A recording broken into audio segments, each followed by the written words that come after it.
Hello everyone, আসসালামু আলাইকুম and welcome back to another brand new video. আজকের ভিডিওতে আমি আপনাদেরকে দেখাবো ক্যানভাতে কালার কিভাবে চেঞ্জ করবেন বা how to change colour on Canva. ক্যানভাতে কালার চেঞ্জ করার জন্য আমাদেরকে সর্বপ্রথম যেটা করতে হবে, আপনার ক্যানভা অ্যাপসটি ওপেন করে নেবেন। যদি ব্রাউজার সিলেক্ট করে থাকে আপনার, তারপরে ব্রাউজার থেকে আপনি জাস্ট canva.com লিখে সার্চ করবেন।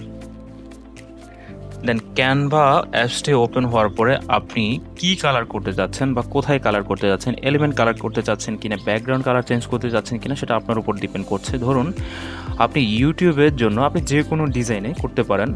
আপনি একটা ইউটিউবের থাম্বনেল ক্রিয়েট করতে চাচ্ছেন বা আপনি থাম্বনেলের কালারটা চেঞ্জ করতে চাচ্ছেন, তো সেক্ষেত্রে আমি এখানে থাম্বনেলটা সিলেক্ট করে নিলাম।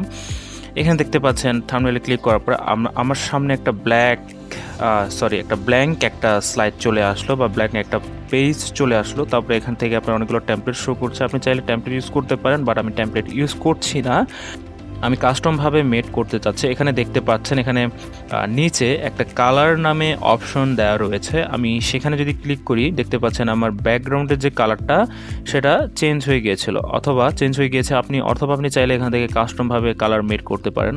এখান থেকে আপনি গ্রেডিয়েন্ট ইউজ করতে পারেন। আপনি ধরুন এই কালারটা আমি ইউজ করতে চাই, সেক্ষেত্রে আপনি সেটা করতে পারেন। ধরুন আমি এটা ইউজ করতে চাই, তারপর আপনি জাস্ট সিম্পলি ব্যাক দিয়ে দিবেন, আপনার ব্যাকগ্রাউন্ডের কালারটা চেঞ্জ হয়ে গেল। আপনি যদি চান এলিমেন্ট কালার করতে বা কোনো একটা এলিমেন্ট কালার করতে, আপনি জাস্ট ধরুন আমি এখানে রিপ্লেস দিয়ে দিলাম। তারপর আমি একটা ছবি এখানে একটা দিয়ে দিলাম, ধরুন একটা গাড়ির ছবি এখানে আমি দিয়ে দিলাম। দেখতে পাচ্ছেন আমার গাড়ির ছবিটা এখানে হয়ে গেছে। তারপরে আমি এখান থেকে এটাকে আমি ব্যাকগ্রাউন্ডে করে ফেলি, তারপরে ডিটাচ ইমেজ ফ্রম ব্যাকগ্রাউন্ড দিয়ে দিলাম। অলরাইট, তারপরে দিয়ে দেওয়ার পরে আমি জাস্ট সিম্পলি ব্যাক দিয়ে দিব। তারপর আমি ব্যাকগ্রাউন্ডের কালারটা চেঞ্জ করি যাতে এটার সাথে ম্যাচিং হয়ে যায়। তো আমি ব্যাকগ্রাউন্ডের কালারটা দিয়ে দিব হোয়াইট। ওকে, তো ওয়েট, আচ্ছা আমি এখানে গিয়ে আমি এটা সরাসরি হোয়াইট করে দিলাম। হ্যাঁ, হয়ে গেল। তারপর ব্যাক দিয়ে দিলাম। দেখতে পাচ্ছেন আমার পুরোটা এখন হোয়াইট হয়ে গিয়েছে।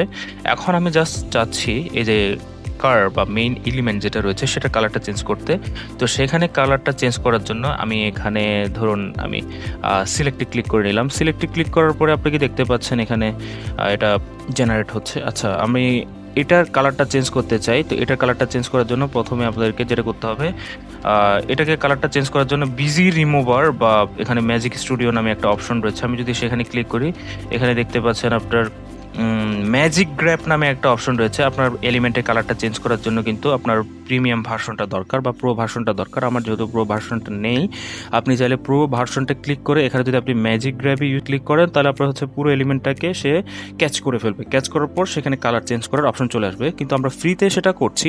ফ্রিতে করার জন্য আপনাদেরকে যেটা করতে হবে, আপনি অ্যাডজাস্টে ক্লিক করে দেবেন। অ্যাডজাস্টে ক্লিক করার পর দেখতে পাচ্ছেন এখানে একটা অটো অ্যাডজাস্ট নামে অপশন রয়েছে। আপনি টেম্পারেচারটা যদি একটু চেঞ্জ করে দেখেন, এদিক ওদিক করে দেখেন, দেখতে পাচ্ছেন আপনার কালারটা চেঞ্জ হয়ে গেল।